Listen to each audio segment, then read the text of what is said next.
Bonjour à tous! Aujourd'hui on se retrouve dans une nouvelle vidéo pour savoir quelle est la température idéale de cuisson pour les madeleines et obtenir la fameuse bosse dessus. Donc dans cette vidéo je vais tester 3 cuissons différentes et je vais faire les madeleines avec la recette de Cyril Lignac que j'ai trouvée dans son livre de pâtisserie. Et je précise aussi que c'est une pâte qui a reposé une nuit au frigo. La vidéo est d'ailleurs déjà disponible sur la chaîne YouTube. Donc un premier détail important pour une bonne cuisson est le moule à madeleine.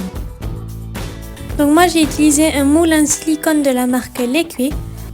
Il est plutôt bien et de qualité, mais après je sais que c'est quand même mieux de les réaliser dans un moule en métal pour que le choc de température soit plus important et qu'il y ait une belle bosse sur les madeleines.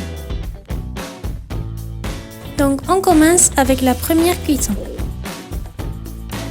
Donc pour la première cuisson, j'ai fait la même que celle qui était indiquée dans le livre de pâtisserie, qui était de 12 minutes à 175 degrés. On peut voir que les madeleines ont à peine gonflé et qu'il n'y a pas de bosse dessus. Les madeleines sont restées assez plates et cela vient du fait qu'il n'y a pas eu de choc de température assez important pour faire lever la pâte.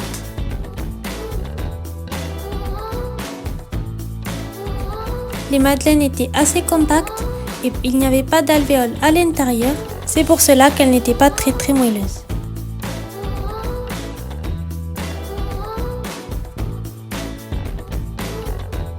Passons à la deuxième cuisson, toujours avec la même pâte. Donc pour la deuxième cuisson, les madeleines ont cuit 12 minutes dans un four à 170 degrés qui était préchauffé à 200 degrés, juste avant de les enfourner. On peut voir que les madeleines ont plus levé que la première fois et qu'il y a une petite bosse qui a commencé à se former. Cela s'explique car il y a eu un choc de température plus important. On peut d'ailleurs voir qu'elles sont beaucoup plus moelleuses que les premières et lorsqu'on les découpe, il y a plus d'alvéoles à l'intérieur.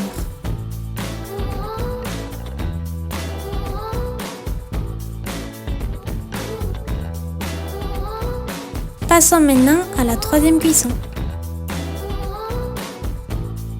Donc pour la troisième cuisson, les madeleines ont cuit 10 minutes dans un four préchauffé à 250 degrés, puis j'ai baissé la température à 200 degrés lorsque je les ai enfournées.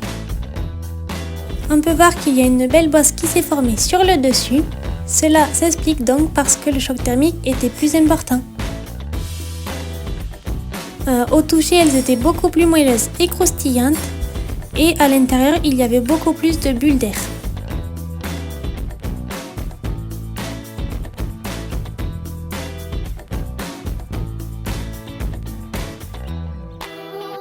Donc, comme vous avez pu le comprendre, pour avoir une belle bosse sur vos madeleines, il faut qu'il y ait un choc thermique entre la température de la pâte et la température du four.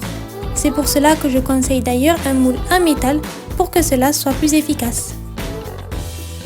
Donc voilà, j'espère que cette vidéo vous sera plu et vous aura intéressé et que vous réussirez à faire de belles madeleines. Je vous rappelle aussi que la recette est disponible sur la chaîne YouTube et nous on se dit à bientôt dans une prochaine vidéo. Bye!